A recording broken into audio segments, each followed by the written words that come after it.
lá, quem está chegando para conversar com a gente agora aqui no Nova Manhã Brasília é a Patrícia Castro, ela que é médica dermatologista e vai falar com a gente um pouquinho sobre o Dezembro Laranja, que é um mês que lembra justamente a importância de se prevenir e tratar o câncer de pele. Patrícia, bom dia, bem-vinda. Olá, Ariane, bom dia, muito obrigada pelo convite. A gente que agradece a sua participação. Patrícia, todo mundo ouve falar sobre o câncer de pele, né? Ele é o mais comum no Brasil, inclusive, segundo o próprio INCA. Agora, muita gente tem, por razões diversas, manchinhas, pintas, sinais. Quando saber que um desses pode ser um risco, pode ser um sinal de alerta e deve te levar a procurar um médico?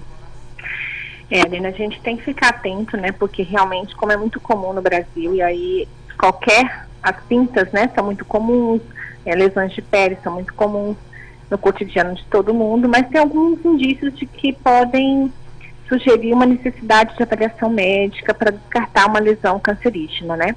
A gente sempre orienta que usamos uma regra fácil de avaliar, fácil de aprender, de entender, que é a regra do ABCDE, no caso, para avaliar pintas, né? Então, se a lesão, se você tem uma pinta, algum sinal na pele que esteja crescendo, a lesão que tenha um formato que tenha modificado, né, ela tenha mudado a forma da lesão, uma lesão com a borda, com a borda irregular, que esteja tomando um formato diferente, com crescimento irregular.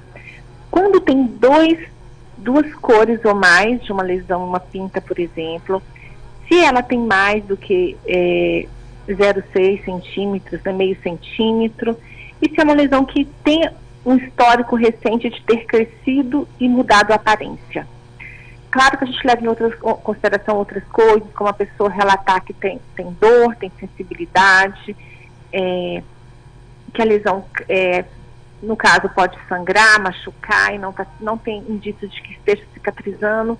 Então, qualquer pinta, né, com esses indícios, ou mesmo uma mancha vermelha, alguma lesão de pele que não cicatriza, que machuca facilmente, que forma uma casquinha, pode ser um indício de uma lesão cancerígena e precisa de uma avaliação médica. Doutora Patrícia, bom dia, bem-vinda sempre aqui à Nova Brasil FM. Doutora, eu me recordo muito de um texto de fim de ano, aproveitando que a gente está no mês de dezembro, ficou muito famoso anos atrás na televisão, na voz de Pedro Bial, que dizia, use o filtro solar, né? Dava ali uma série de orientações para o novo ano, mas reafirmava a importância do uso do filtro solar. Eu sei que o uso do filtro é uma coisa que a gente ouve desde sempre, né? Tá no mesmo balaio ali de alimentação saudável, atividades físicas. E por que a gente tem tanta dificuldade de levar a sério, hein? Essa orientação do filtro solar vale para mim também, doutora. Eu concordo com você. A gente tem essa dificuldade muito grande, né? De inserir. Eu acho que criar o hábito, criar a rotina leva um tempo. Até mesmo porque eu acho que a gente vem de um histórico, né?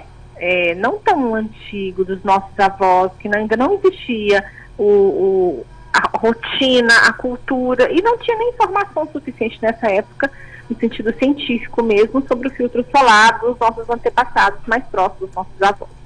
Então, é um histórico mais recente, é uma história mais recente, é uma evidência mais recente de que tem a necessidade de usar, porque ele protege realmente, ele é o que mais protege do aparecimento de um câncer de pele, né?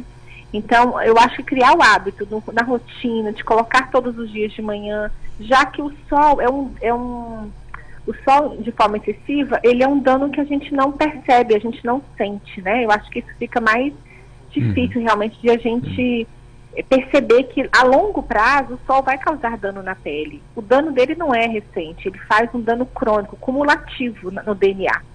Então, você vai ver isso lá na frente, lá mais depois de 20 anos, 30 anos de exposição. Então, o que você não vê agora gera uma dificuldade de inserção na sua rotina, né? Sem falar que as pessoas têm o hábito também de passar filtro solar somente para atividades de lazer. Ou quando vai para a praia, né? É o cheirinho de sandal que lembra a praia, né, doutora? Isso mesmo. Sandal fora das férias não combina muito. Dá vontade de viajar, né? Mas brincadeiras à parte, até para vir, por exemplo, para um escritório, eu preciso pôr também esse protetor solar no meu rosto, né, doutora? Aí, justamente. Por quê? Porque a gente sabe que esse sol, ele mesmo como hoje, um tempo nublado, a gente tem radiação ultravioleta, né? Hoje em dia a gente fica nos ambientes fechados, no escritório, vocês vêm na rádio, eu aqui no computador, todo mundo tem muito contato com a luz visível do computador. Vou extrapolar um pouquinho fora do câncer, né? Mas é porque eu lido com isso todos os dias também. E as mulheres reclamam muito de mancha, principalmente as mulheres, mas os homens também, de manchas na pele.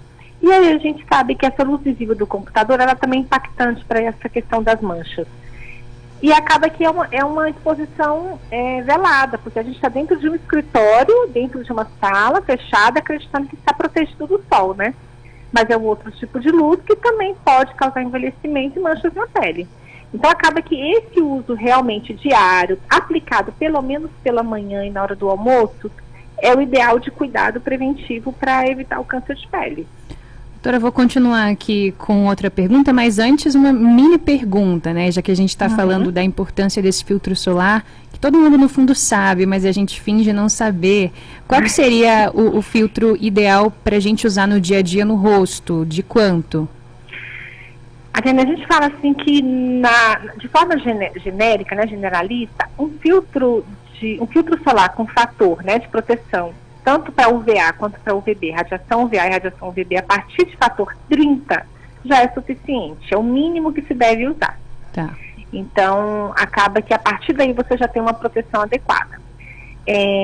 Não tem aquela história que as pessoas falam, doutora, mas se eu passar de um filtro 30 para 60, eu vou dobrar minha proteção? Não vai. Não é essa correlação com essa, né, de forma exponencial, como as pessoas estão achando. Mas quando você aumenta mais a fotoproteção, 50, 70, 90, hoje em dia a gente tem os 99, a gente realmente cria uma barreira um pouco melhor, não é o dobro da proteção, né? Mas assim, é uma proteção significativa quando principalmente a pessoa já tem alguma doença de pele, que a gente quer reforçar aquele cuidado.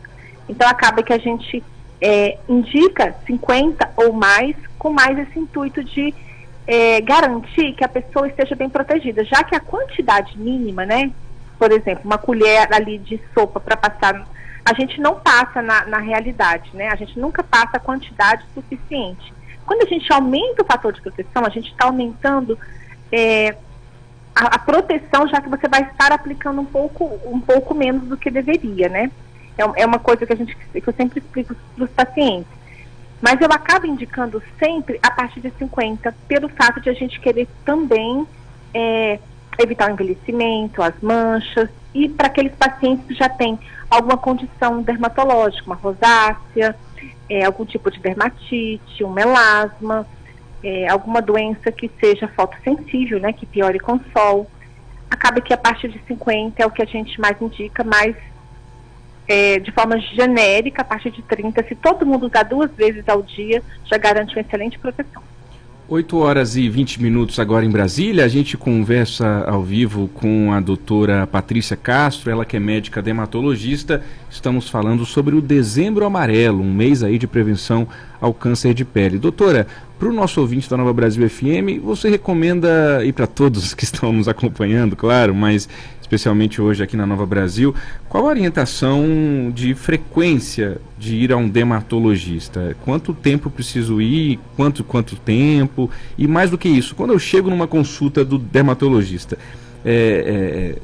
os senhores todos são treinados a identificar ali no meu corpo todo essas manchinhas, ou tem que ser uma coisa que parte do paciente? Olha, doutora, eu tenho aqui essa mancha aqui, levanta a camisa aqui, eu tenho essa outra, tem uma outra aqui nas minhas costas. Como que é o comportamento dentro de uma consulta de dermatologista? Então, Diego, a rotina do dermatologista acontece da seguinte maneira. Quando o paciente chega no consultório, eu sempre oriento o paciente peço a autorização dele, claro, né? Posso examinar todas as suas lesões, então todo dermatologista tem essa prática de a gente pedir a pessoa para se despir, ficar somente das roupas íntimas, para a gente examinar tudo, né? Então a gente não olha somente com o olho, a gente usa dois instrumentos, a gente usa uma lupa, mas a lupa aumenta pouco, a gente usa principalmente o dermatoscópio, que é de forma assim, como se fosse uma lupa, só que com um aumento maior, aumenta ali dependendo do dermatoscópio que você está usando, de 30 vezes a 70 vezes a imagem, e permite a gente ver os detalhes que justamente, por exemplo, a gente tem sinais dermatoscópicos, né, de cada lesão, do que é do que pode ser uma pinta que tem risco para melanoma, do que é um carcinoma basocelular. Então, de acordo com as características que a gente tem que levar em consideração, a gente examina lesão por lesão com o dermatoscópio. Então, a gente examina tudo, couro cabeludo, corpo todo, face, palma e planta dos pés, porque é local de risco também para câncer de pele. E muitas vezes pode passar desapercebido, né, porque a pessoa não olha nem sempre o pé, e é da nossa prática, já que é pouco comum, mas o melanoma pode acontecer nas extremidades, né, na planta do pé. Então, a gente tem essa prática de examinar tudo, não precisa pedir, o paciente solicitar. Claro que o paciente sempre fala, mas tem 3 aqui que estão me incomodando, essa e aquela. Claro que como a pessoa é leiga, às vezes o que está incomodando ela nem sempre é uma lesão de risco, né? E muitas vezes uma pintinha plana, marronzinha, que para ela é bonita, para a gente pode ser uma lesão de risco. Daí a necessidade de avaliação do especialista mesmo, do dermatologista. Pode ouvir aquilo, né, doutora? É meu charme, né? Minha pintinha de estimação aqui, né? Já eu vou contar vou fazer um relato aqui que aconteceu com a paciente minha. Veio para tratar um melasma no rosto, né? Aquela mancha de gravidez, e estava com uma blusa decotada. Ela estava com uma lesão bem típica. Então, quando eu olhei, eu falei, gente, essa lesão é um melanoma. E pedi para examinei, realmente tinha indícios de ser um melanoma. Ela, mas essa pinta é antiga, eu tenho ela desde jovem, desde adolescente, eu não quero tirar, é meu charme. Lembrei dela porque ela falou justamente essa frase. E aí eu expliquei, a gente fez biópsia, era um melanoma in situ, ou seja, aquele melanoma inicial, né, que a chance de cura é alta, você tira e faz o acompanhamento, mas acima de 90% de chances de cura. Daí a necessidade dessa avaliação sempre anual, para a gente pegar, identificar as lesões justamente naquele momento de início, né, que a gente consegue levar para a cura, não vai ter desdobramentos de coisas mais graves. Perfeito. Agora são 8h24. A gente conversou com a doutora Patrícia Castro, ela que é médica dermatologista, trouxe para a gente esse alerta da importância de se prevenir e tratar o câncer de pele, de estar aí com as consultas médicas, as visitas, inclusive, aos dermatologistas em dia também, para que a gente possa evitar qualquer tipo de problema e, em caso de haver, de fato, um câncer de pele, que ele seja descoberto no início, para que o tratamento possa ser feito e para que a pessoa seja curada rapidamente. Doutora Patrícia, obrigada pela atenção, uma boa sexta-feira, um bom jogo para você. Amém, para nós todos, né? Boa sexta para você, Diego, Ariane, muito obrigada, e bom jogo para todos. Doutora, antes de você ir embora, qual o seu palpite para o jogo de hoje? Eu tô com a Ariane, eu escutei ali, eu tô 2-1. 2-1, vambora, tá ótimo. Boa sexta, doutora, seja sempre bem-vinda aqui. Valeu. Obrigada. Tchau, tchau.